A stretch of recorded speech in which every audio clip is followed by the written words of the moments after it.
आज के दौर में अगर एक परिवार किसी एक चीज पे अगर सबसे ज्यादा खर्च कर रहा है तो वो है एजुकेशन, बच्चों की एजुकेशन। हर पेरेंट्स अब अवेयर हो चुका है, हर पेरेंट्स, हर परिवार ये चाहता है कि मेरे बच्चे को अच्छे से अच्छी एजुकेशन मिले और इसलिए वो अपने बच्चे को अच्छे से अच्छे स्कूल में डालने की कोशिश कर रहा है, अच्छे से अच्छे कोचिंग में डालने की कोशिश कर रहे हैं और जितना बेहतर हो सके उतना बेहतर एजुकेशन देने के लिए ज़्यादा से ज़्यादा खर्च करने के लिए हर पेरेंट्स तैयार है। लेकिन आपने अगर गौर किया होगा कि बच्चा परसेंटेज तो ले रहा है, बच्चा 10th में 99 परसेंटेज ले रहा है, लेकिन 99% पेरेंट्स के सपने अच्छे स्कूल, अच्छे कॉलेजेस और अच्छे कोचिंग में डालने के बाद भी पूरे नहीं हो रहे हैं। आप अगर समाज में देखोगे तो जो बच्चा या जितने बच्चे, मान के चलिए कि 100 बच्चे में से 90 बच्चे आज ऐसे हैं जो 10th क्लास में 90% के ऊपर ले रहे हैं, लेकिन वही बच्चा जब 12th में जाता है तो 12th में उसके परसेंटेज 90 के अबव नहीं आते हैं, वो 70 या 75 पे रुक जाता है या 60 के अबव ही चला जाता है, 75 से नीचे रहता है। ऐसा क्यों हो रहा है? 10th में बच्चा परसेंटेज ले रहा है, लेकिन जब वो 12th में जाता है तो उसको परसेंटेज नहीं मिल रहे हैं। दूसरी चीज अगर आपने गौर की होगी, जो बच्चा 10th में, 9th में, 8th में A+ ग्रेड में रहता है, 95 के ऊपर परसेंटेज लेता है, वो बच्चा नीट में क्यों फेल हो रहा है? वो बच्चा JEE जैसे एग्जाम में क्यों फेल हो रहा है? पेरेंट्स के एक्सपेक्टेशंस जो बच्चों से है वो पूरे क्यों नहीं हो रहे हैं? बच्चा IIT को क्यों नहीं लग रहा है?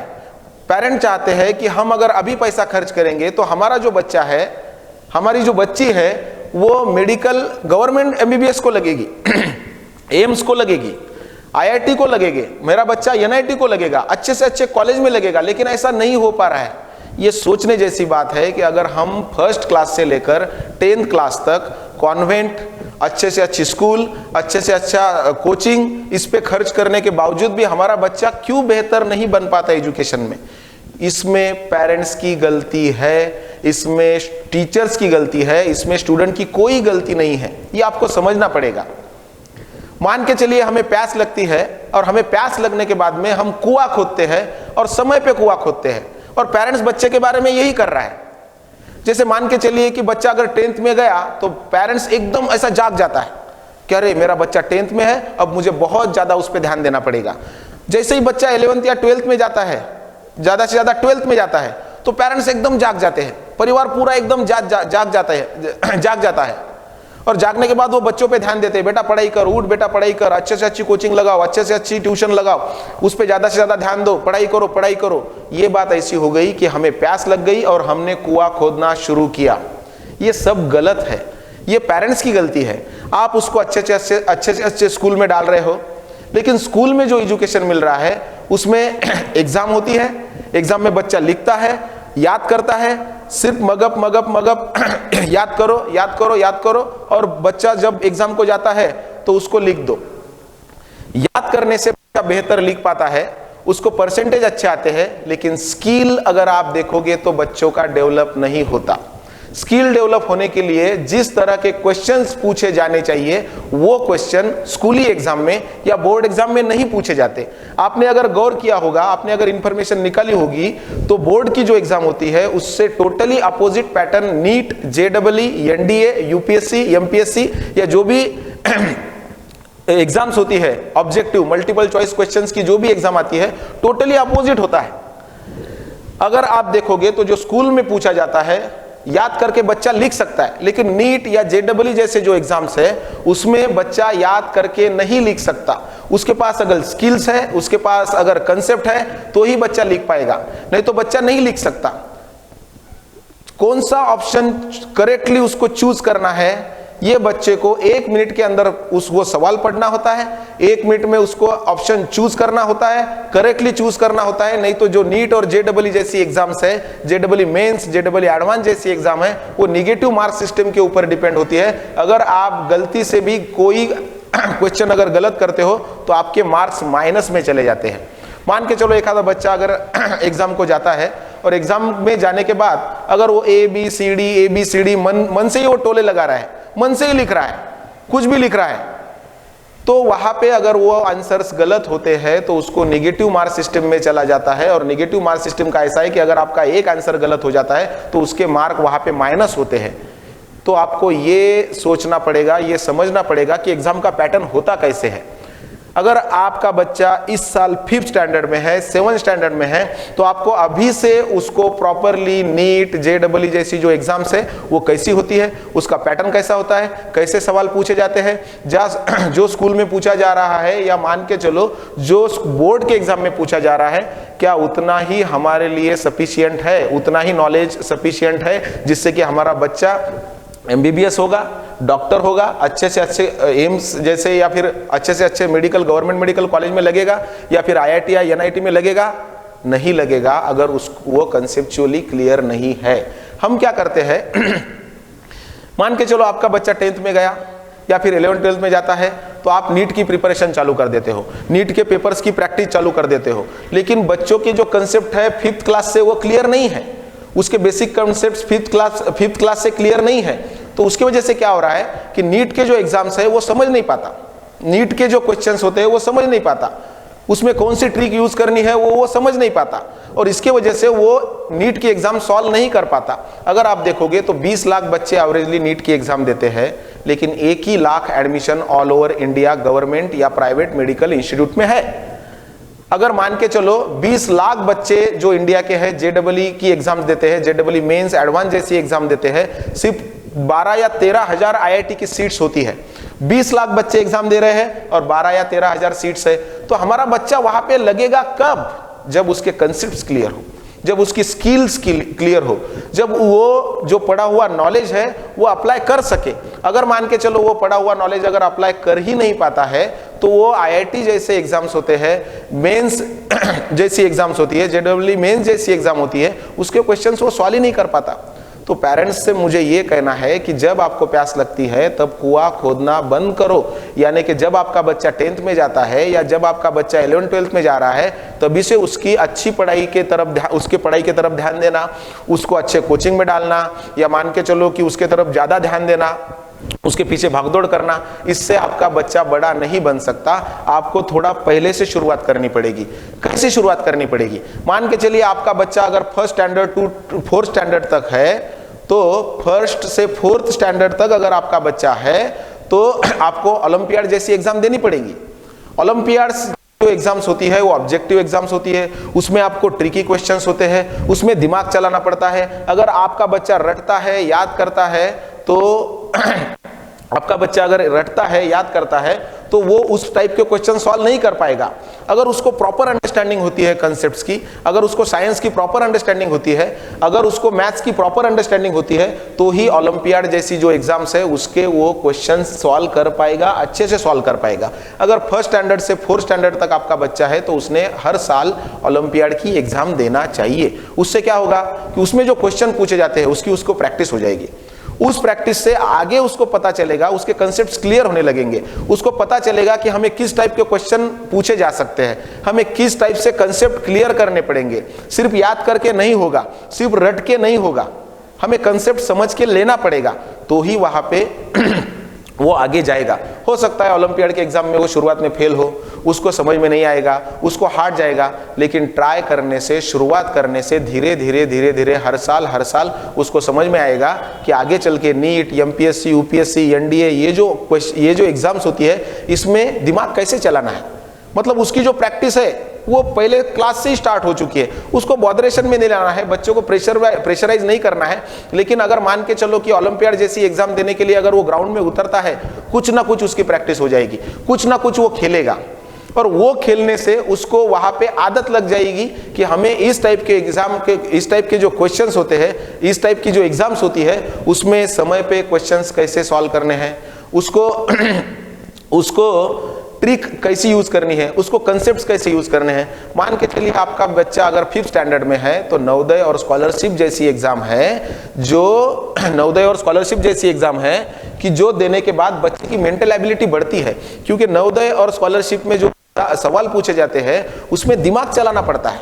उसकी बार बार अगर वो प्रैक्टिस करेगा तो उसके कंसेप्ट भी जो है वो क्लियर हो जाएंगे, और वो सवाल जो है वो इजीली सॉल्व कर पाएगा। उसको 5th क्लास से ही उसको आदत लग जाएगी कि ट्रिकी क्वेश्चंस कैसे होते हैं। जैसे मान के चलिए कि याद करना ये चीज जो होती है रट के आप याद कर सकते हो, लेकिन स्किल अगर आपको यूज करना है तो उसमें दिमाग चलाना पड़ता है। मान के चलिए बहुत सारे पेरेंट्स जब मैं बात करता हूं तो वो कहते हैं कि हमें तो नवोदय के स्कूल में बच्चों को भेजना ही नहीं है, फिर हमने नवोदय की एग्जाम किस लिए देनी चाहिए, हमें स्कॉलरशिप से कुछ लेना देना नहीं है, हमें तो सिर्फ हमारे बच्चों को परसेंटेज के वाइज देखना है। पेरेंट्स को ये लगता है कि अगर मान के चलो परसेंटेज गिर रहे हैं तो हमारा बच्चा बहुत होशियार है, लेकिन ऐसा नहीं है। आपको लगता है आपका बच्चा होशियार है, लेकिन होशियारी का मीनिंग ये होता है कि जो नॉलेज आपका बच्चा पढ़ रहा है उसको वो यूज कर सकता है क्या, उसको वो प्रॉपरली यूज कर सकता है क्या, उसको वो प्रॉपरली अप्लाई कर सकता है क्या। क्योंकि जब आप स्कूल में या बोर्ड एग्जाम में जाते हो तो आपको जो सवाल होते हैं वो डायरेक्टली किताबों से पूछे जाते हैं, लेकिन जब आप NEET, JEE, Navodaya, scholarship, Olympiad या फिर एनएमएमएस जो आगे मैं बताने वाला हूँ, ये जो एग्जाम्स है उसमें एप्लीकेटिव क्वेश्चंस होते हैं कि आपने जो नॉलेज पढ़ा वो कहाँ अप्लाई हो सकता है, कैसे अप्लाई हो सकता है, उसको यूज कैसे करना है। तो अगर आप देखोगे तो 5th क्लास के लिए स्कॉलरशिप एग्जाम है, नवोदय की एग्जाम है, मैथ्स है, एमटीएससी है, ओलंपियाड तो है ही है। ओलंपियाड 1st स्टैंडर्ड से लेकर 10th स्टैंडर्ड तक आप कंटिन्यूअसली दे सकते हो। इंग्लिश ओलंपियाड है, साइंस ओलंपियाड है, मैथ्स ओलंपियाड है। अगर इस एग्जाम को कंटिन्यूअसली वो हर साल 4-4, 5-5 एग्जाम को अगर वो बैठता है, उसकी प्रैक्टिस करता है, उस क्वेश्चन के साथ में वो खेलता है, बार बार प्रैक्टिस करता है, तो बाद में क्या होगा, उसको आदत लग जाएगी। उसको अगर आदत लग गई तो उसको वो सब इजी लगने लगेगा। जैसे मान के चलिए आपने 11th-12th में बहुत अच्छे कोचिंग में उसको लगा दिया, आपने कोटा भेज दिया, लातूर भेज दिया, नांदेड़ भेज दिया, अकोला भेज दिया, लेकिन वहां पे जाने के बाद भी अगर आपने रेशो निकाला कि मान के चलो 100 बच्चे अगर इस शहर के आउट ऑफ स्टेशन जाते हैं पढ़ने के लिए तो 99 फेल होके आते हैं और एक ही बच्चा रिजल्ट लेके आता है। ऐसा क्यों होता है? सारे के सारे 100 के 100 बच्चे तो अच्छे स्कूल में थे, अच्छे ट्यूशन में थे, लेकिन 99% रिजल्ट क्यों नहीं लेके आए? क्योंकि उन्होंने शुरुआत से वो टाइप के क्वेश्चन की कभी प्रैक्टिस ही नहीं की, जिस टाइप के क्वेश्चन की प्रैक्टिस करने से उसको नीट या जेईई में उस सवाल को इजीली सॉल्व कैसे करना है, करेक्टली सॉल्व कैसे करना है, कम समय में अच्छे से सॉल्व कैसे करना है, ये तो इसको प्रैक्टिस थी नहीं। इसी को बोलते हैं समय पे प्यास लगने के बाद कुआं खोदने की तैयारी करना। तो मेरी पेरेंट्स से रिक्वेस्ट है कि 1st से 4th तक ओलंपियाड कंटिन्यूअसली बच्चों ने देनी ही चाहिए। स्कूल के मार्क्स पे आप खुश होना बंद कर दो, क्योंकि अभी समय ऐसा है कि अगर आप स्कूल के मार्क पे बच्चों की अगर मेंटेलिटी या टैलेंट चेक करने की कोशिश करोगे तो वो अब जमाना नहीं रहा। आपको ये एग्जाम के बारे में इंफॉर्मेशन लेनी चाहिए, हर एग्जाम के बारे में उसके डेट्स कब है, एग्जाम के फॉर्म कैसे भरने हैं, इसकी इंफॉर्मेशन आपने टीचर से, कोचिंग टीचर से या आपके स्कूल के टीचर से लेना चाहिए और ये एग्जाम बच्चों को देने पे मजबूर कर देना चाहिए। पास होगा नहीं होगा ये बात की बात है, लेकिन वो क्वेश्चन समझेगा। क्वेश्चन समझने के बाद मल्टीपल चॉइस क्वेश्चन जो होते हैं, ऑब्जेक्टिव क्वेश्चन जो होते हैं, वो कैसे छुड़ाने हैं वो ये समझेगा। अगर वो समझने की शुरुआत अभी से कर देगा, धीरे धीरे उसको प्रैक्टिस हो जाएगी और जब वो 11th-12th को जाएगा, 10th को जाएगा तो स्मूथली वो एग्जाम इजीली दे सकता है और रिजल्ट ला सकता है। तो अगर आपको ये लगता है कि सिर्फ अच्छे स्कूल में डालने के बाद, अच्छे कोचिंग में डालने के बाद, अच्छे मार्क्स आने के बाद, अच्छे परसेंटेज आने के बाद अगर आपका बच्चा कुछ बड़ा बनेगा तो ये रॉन्ग है, ये गलत है। 5th स्टैंडर्ड में ये एग्जाम है, अगर आपका बच्चा 5th स्टैंडर्ड में है तो आपको इन एग्जाम के बारे में सोचना चाहिए, इसकी इंफॉर्मेशन निकालना चाहिए और कंपलसरी अपने बच्चों को ये एग्जाम देने के लिए प्रोत्साहित करना चाहिए। अगर आप 6th क्लास में जाते हो तो 6th क्लास में एक बहुत बढ़िया एग्जाम है जिसको कहते हैं होमी बाबा। होमी बाबा की जो एग्जाम है 6th क्लास में, वो बहुत बड़ी एग्जाम है और वो एग्जाम अगर बच्चा क्रैक करता है तो वो बच्चा साधारण नहीं है। सिर्फ स्कूल में मार्क्स लेने से नहीं होगा, आपको 6th क्लास की जो डॉक्टर होमी बाबा बाल वैज्ञानिक स्पर्धा परीक्षा होती है, ओलंपियाड तो है ही है, ये एग्जाम आपको देनी चाहिए। होमी बाबा जो एग्जाम है उसमें 4th क्लास, 5th क्लास और 6th क्लास तीनों क्लास के कंसेप्ट पूछे जाते हैं। मतलब क्या होगा कि बच्चे क्या करते हैं, 4th में था, 4th में एग्जाम दे दी और उसको एग्जाम देने के बाद क्या लग गया, अरे मैं भूल गया तो भी चलेगा। 4th का नॉलेज एग्जाम देने के बाद 4th में भूल गया, 5th का नॉलेज 5th में एग्जाम देने के बाद, स्कूल की एग्जाम देने के बाद 5th में भूल गया, 6th का नॉलेज 6th में भूल गया। ऐसे से नहीं होगा। बेसिक कंसेप्ट ये है, what is mean by education. आप अगर 2 2 4 या फिर A फॉर एप्पल नर्सरी में पढ़ते हो तो आपको वो जिंदगी भर याद रहता है।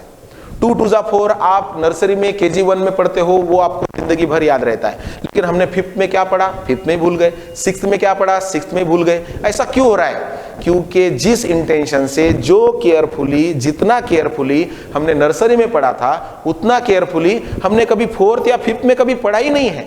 7th में पढ़ा ही नहीं है। 7th में भूल गए, 8th का 8th में भूल गए। इसका मतलब क्या हुआ? नॉलेज लो, याद करो। आपको क्या लगता है नॉलेज लेना यानी याद करना? अरे मेरे बच्चों को बहुत अच्छे से याद है, लेकिन याद करने से होगा।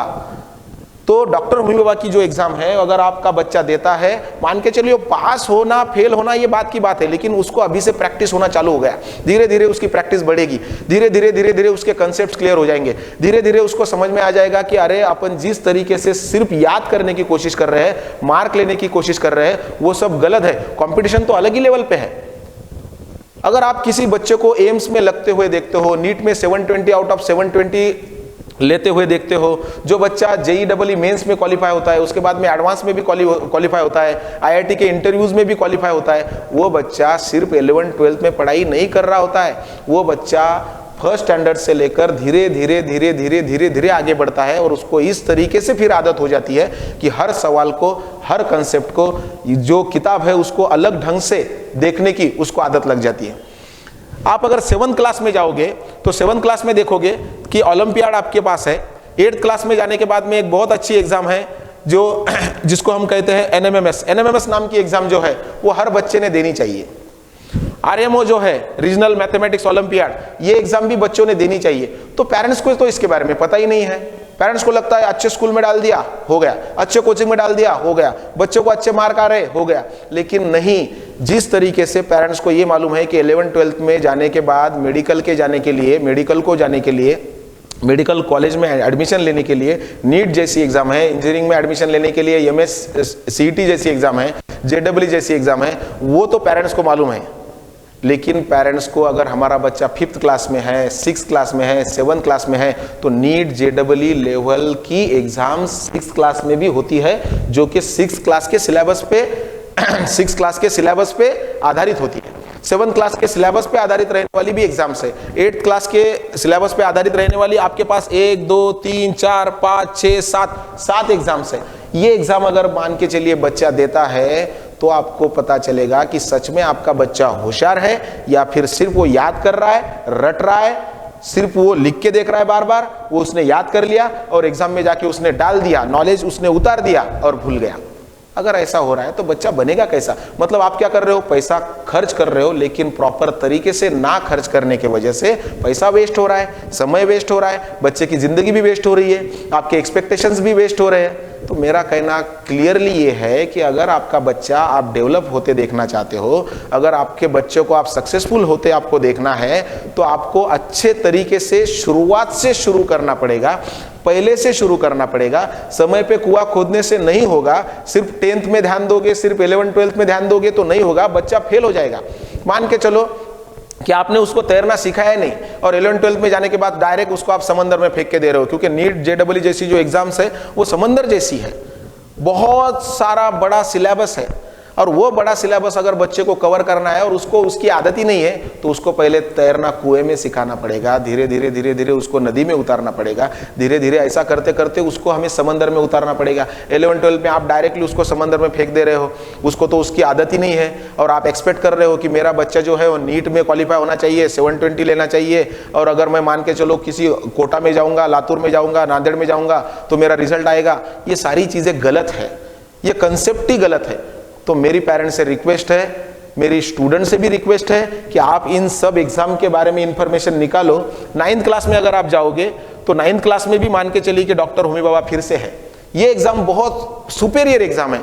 9th क्लास की जो एग्जाम है उसको 7th 8th और 9th का सिलेबस होता है। तो अब जो बच्चा होमी बाबा की एग्जाम दे रहा है उसको बार बार 7th का, 8th का और 9th का रिवाइज करना पड़ेगा, और अगर वो बार बार रिवाइज करेगा तो वो उसको कंसेप्चुअली क्लियर हो जाएगा। आपको प्रैक्टिस हो जाएगी कि ऑब्जेक्टिव क्वेश्चन जो होते हैं ABCD choose the correct option, बराबर है, ये इस टाइप के क्वेश्चन आपको जल्दी से जल्दी ट्रिक यूज करके, स्किल यूज करके, कंसेप्ट यूज करके कैसे सॉल्व करनी है इसकी उसको आदत हो जाएगी। अगर आप 9th में जाते हो तो MTSC Maharashtra talent search exam है, ओलंपियाड तो ही है, और रीजनल मैथमेटिक्स ओलंपियाड भी यहाँ पे है। अब अगर वो बच्चा 9th में 9 तक ये सारी जो एग्जाम्स है, 1st to 4th olympiad, 5th में नवोदय स्कॉलरशिप, 6th में होमी बाबा, 7th में ओलंपियाड, 8th में फिर से नवोदय है, NMMS है, 9th में फिर से होमी बाबा है, तो 10वीं में एक एग्जाम होती है NTSC, national talent search exam. ये एग्जाम्स ऐसी होती है कि जिसमें 10th के जो सिलेबस है उस पे सारे कंसेप्चुअली क्वेश्चंस पूछे जाते हैं। अब क्या हुआ, 1st से लेकर 10th तक आपने जो ये एग्जाम की प्रैक्टिस की, रेगुलरली आपने एग्जाम्स दी, हर साल 2-2, 3-3 जो एग्जाम्स है वो कंसेप्चुअल एग्जाम देने के बाद में क्या होगा, अब बच्चा प्रिपेयर है, अब बच्चा समंदर में तैरने के लिए प्रिपेयर है। आपने प्यास लगने के बाद कुआं नहीं खोदा, पहले से ही कुआं खोदना चालू कर दिया था। अब 11th-12th में जब वो जाएगा तो नीट, JEE जैसी जो एग्जाम्स है उसको हार्ड नहीं लगेगी, उसको बिल्कुल हार्ड नहीं लगेगी। वो मतलब इजीली प्ले करेगा, इजीली खेलेगा, सिंपल चीज थी। तो हमने उसको हार्ड कर दिया। कैसे हार्ड कर दिया कि 11th-12th में गया जाग जाओ, 10th में गया जाग जाओ, लेकिन पहले सोए हुए थे। वैसा नहीं चलेगा। तो सिर्फ स्कूल भेजने से नहीं होगा, सिर्फ ट्यूशन भेजने से नहीं होगा, आपको समझना पड़ेगा कि पैटर्न बदल गया है, दुनिया बदल गई है। सिर्फ याद करने से नहीं होगा, सिर्फ आपको परसेंटेज गिरने से नहीं होगा। मान के चलो आपके बच्चे को 10th में 99% है, लेकिन 12th में उसको परसेंटेज गिरेंगे, ऐसा नहीं होगा। क्यों? क्योंकि 10th का सिलेबस इतना है, 12th का सिलेबस इतना बड़ा है। अगर उसको इतना बड़ा सिलेबस कवर करना है तो 10th में छोटा है तो याद कर लेगा, 10th में छोटा है तो वो वहां पे कैसे भी करके मैनेज कर लेगा, परसेंटेज ले लेगा। लेकिन 12th में इतना बड़ा सिलेबस तो आप याद नहीं कर सकते, आपको कंसेप्चुअली क्लियर होना पड़ेगा। बार बार प्रैक्टिस अगर आप करोगे तो सिलेबस याद करने की भी आपको जरूरत नहीं होती, वो अपने आप ही याद हो जाता है। हमें नॉलेज के पीछे भागना है, इसलिए याद नहीं करना है। सिंपल कंसेप्ट है। हमें स्किल चाहिए, हमें वो कंसेप्ट अप्लाई करते आने चाहिए। हमने जो कंसेप्ट पढ़े, हमने जो नॉलेज पढ़ा, उसको अप्लाई कैसे करेंगे ये हमें आना चाहिए। अब दुनिया बदल गई है। पहले जो बल्ब होता था वो 200 वैट का था, अभी जो बल्ब है वो 15 वैट का है। तो अभी अगर इंजीनियरिंग या फिर कोई जो सेक्टर होगा, वो बच्चे से क्या एक्सपेक्ट कर रहा है, क्या बच्चे के पास कोई ऐसी स्किल है, क्या बच्चे ने अब तक जो नॉलेज पढ़ा उसके पास ऐसी कोई स्किल है कि 1 वैट में ही लाइट जल जाए, बड़े से बड़ा उजाला 1 वैट के लाइट में आ जाए। जो टेलीविजन पहले बहुत बड़ा था अब छोटा हो गया। क्यों? क्योंकि किसी ने तो भी उसका नॉलेज का यूज किया और नई टेक्नोलॉजी ढूंढने के लिए उस नॉलेज को उसने अप्लाई किया। तो आज के बच्चों से भी वो डिमांड है कि अगर आप सिर्फ परसेंटेज लेते हो तो नहीं चलेगा। क्या सीखने के बाद आपके पास इस तरीके की कोई स्किल है या इस तरीके का कोई नॉलेज है जिससे आप दुनिया को कुछ नया दे सकते हो, दुनिया को कुछ बेहतर दे सकते हो, तो ठीक है। बहुत सारी बार ऐसा होता है कि हमारी गलती की वजह से बच्चे पीछे रह जाते हैं और हम बच्चों को ब्लेम करते हैं। ये गलत है। गलती टीचर की है, टीचर ने इन सारे एग्जाम के बारे में बच्चों को बताना चाहिए। गलती पेरेंट्स की है, पेरेंट्स इस सारे एग्जाम के बारे में अवेयर नहीं होते हैं और बच्चों को अगर परसेंटेज आते हैं तो तालियां बजाते हैं, बच्चों को अगर परसेंटेज नहीं आते हैं तो फिर उसको उस पर नाराज हो जाते हैं, उसको डांटते हैं, उसको मारते हैं, उसको टॉर्चर करते हैं। ये बात गलत है।